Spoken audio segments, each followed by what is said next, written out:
My hag of a stepmom gave away my PlayStation 4 while I was away in college. So I rent out her house while she was on her honeymoon with her newest husband. I have been reading lots of Reddit lately, especially entitled Parents, but made a new account when I came across this page. I never thought to actually try to contribute something, until now Reddit has just been my guilty morning coffee read. So here goes. I'm an only son. My mom died of ovarian cancer at only 55 5 years ago.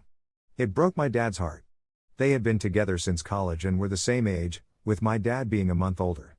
I'm 22, and am about to graduate college with my degree in chemistry when the main events start to occur. I went to college on a full-ride scholarship. This is important later. My dad met my now stepmom when she was my mom's nurse at the hospital where she spent her final days. My stepmom Grace played all the right notes to gain my dad's trust. She was empathetic to him, nurturing, comforting after my mom passed. I was 17 and old enough to sense that she was just trying to weasel her way into getting my dad's resources, but it was up to my dad if he wanted to be in a relationship with her. I was in my final year of public school, and had just won a scholarship to attend college out of the country the following year. My dad mourned my mom for a year, and that whole time Grace would check in on him by phone every month or so, in my opinion to scope out the possibility of sinking her hooks in him. After a year passed, Grace took the gloves off and went hard after my dad. Grace was only 40 when she and my dad started seeing each other.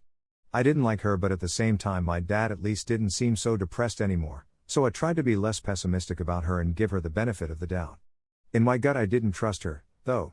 But we are Scandinavian, and at least in my family the son does not tell his father what to do or even offer any opinion.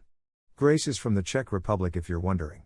My father was a very successful banker during his career, and amassed quite a portfolio of wealth. I'll spare you the details, but after 6 months of dating, Grace and my father are married. My dad never really got over my mom though, and he was getting weaker and weaker even though he was only 57. Since his health was fading he called me to him and asked me point blank, "Boy, what do you need to set you up in this life?" I told him I don't need anything, I'm a man and can take care of myself, but what are you even talking about, Dad? You're going to be around for decades yet. I did remind him that he had living sisters with children, my aunts and cousins. I also reminded him that I had a full scholarship to college, so don't worry about giving me any cash. He was dead only a year later at 59. I of course have seen lots of Hollywood movies, so I consider the conspiracy theory that maybe my dad's nurse wife poisoned him, and made him sign over all his money to her, but I really honestly do not think that's what happened.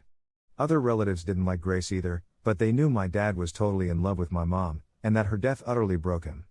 Well, long story short, my dad bequeathed his 5-bedroom house to me even though I wasn't expecting it, and didn't ask for it. He gave a small endowment to each of his sisters and their children. He left about 80% of all his existing money to Grace, which amounted to several hundreds of thousands of dollars. My dad ignored me because he's generous to a fault, and still gave me several tens of thousands of dollars, which were of course very useful to me. Grace tried to put on a friendly front, but I could tell she was angry as hell that she didn't get my dad's house, too. That belonged to me, and I had the legal papers to prove it.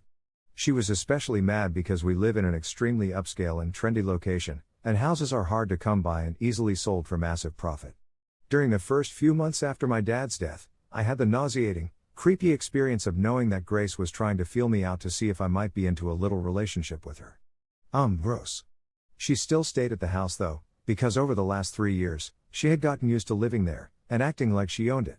And, even though I officially owned it, I was always away at college, and only visited my dad's old house once every couple of months, and even then it wasn't to see Grace, but to see my cousins who lived just a few miles away. I downplayed the fact that it was really my house, and over the months I think Grace gradually forgot that she really had no legal right to the house. She probably believed that sooner or later, because I never asked her for any of the hundreds of thousands of my dad's dollars that she now had, that I was somehow independently wealthy and would just give up my house to her. I knew I'd eventually hydrogen bomb this bitch, when she started dating some new guy only 5 months after my dad was in the ground, and one time when I came home from college after graduating, she and her new boyfriend, some sleazy looking D-bag named Ivan who was only a few years older than me, were acting like I was a guest in my own house and that they owned it. I played along.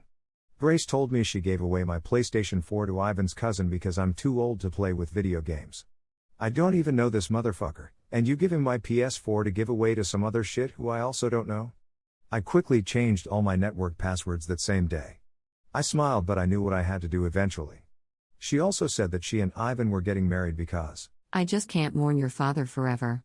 I have to move on with life. I tell her that I graduated college and already secured employment with a local firm, and will soon find a new place to live. She looks thrilled. Especially the part where it looks like I'll soon have a new place to live. Then in a patronizing way she tells me, You always have a place in our house though, you are welcome to stay whenever you please. "Thanks, Grace, really generous of you." What I really say is that I will probably have a new place in 3 months. She says that is wonderful, because she intends to go to her homeland to have a wedding with Ivan and afterward have her honeymoon. She assures me it's a local affair, otherwise I'd invite you, honey. And anyway, I know you're so busy. I congratulate her. She asks me if I can watch the house for her. Watch my own house? Sure. What I really say is, of course I will take care of the house. I am careful to not say your house. She and her D-bag fiancé, who I am 100% sure is only there for Grace's money, go on their trip, and I immediately put out advertisements in rental websites offering to lease my house. I hire movers and have all of Grace's furniture and possessions boxed up and put into a storage rental facility. I retain all of my parents' furniture that they had before my dad met Grace. Locks? Changed. All of them. Within days, I am inundated with dozens of inquiries regarding my amazing, furnished house with fantastic views. I rent it to a wonderful young family. A barrister and his schoolteacher wife and their 2 preteen children. They pay me their first and last month's rent, and sign a lease for a year. I warn them about my crazy stepmom who thinks this is her house, but I present them with contact information to my lawyer, the same lawyer my dad retained, in case they need any assurance that I'm on the level. I also give my lawyer the information about the storage facility, including the fact that I generously paid 4 months of storage in advance, which is a whole month longer than Grace's Czech honeymoon adventure.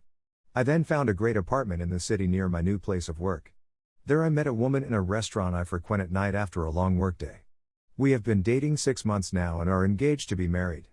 Grace of course tried to shriek and cause trouble when she realized she got kicked out of my house, but my lawyer quickly shut her mouth without my having to ever speak to her garbage face again.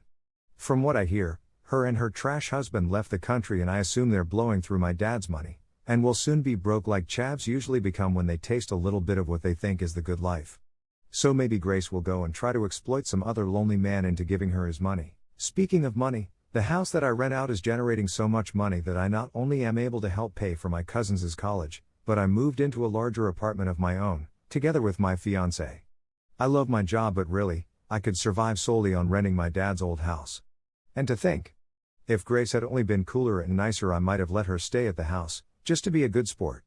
And definitely if she stayed the hell out of my room. But no, she had to act all proprietary, so I had to make her homeless as a wedding gift. Postscript. I bought another PS4, even though I didn't even use my old one that much. It didn't matter. It wasn't for Grace to give away. You don't give away other people's things. You give away your own things. Which is why I chose to kick Grace out of my house. Because it's mine, and I decide who stays there.